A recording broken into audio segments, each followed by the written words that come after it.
మహారాజు తానే సమిధల్లె మారి నిలువెల్లా వెలిగెరా.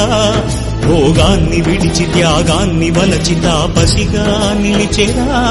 జనక్షేమమే తన సంకల్పముగా, తన ఊపిరి హోమజ్వాలలుగా స్వర్గాన్ని శాసించెనురా, అమృతమును ఆహ్వానించెనురా.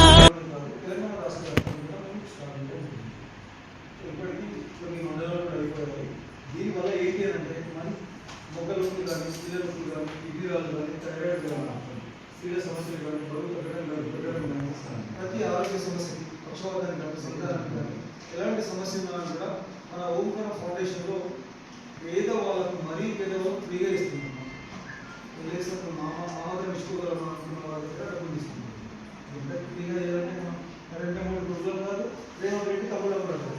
ఇంకా మన నిజమా కాదు. కాకపోతే మరీ పేదవాళ్ళు కూడా ఉంటారు, అలాంటి వాళ్ళకు ఫ్రీగా ట్రీట్మెంట్ చేస్తుంది. అక్కడక్కడ ఫ్రీగా మెడికల్ క్యాంపులు కూడా స్టార్ట్ చేస్తుంది. ఇంకొక ముఖ్యమైనటువంటి విషయం ఏంటంటే, జనరల్ విషయం చెప్తున్నాను, ఒకప్పుడు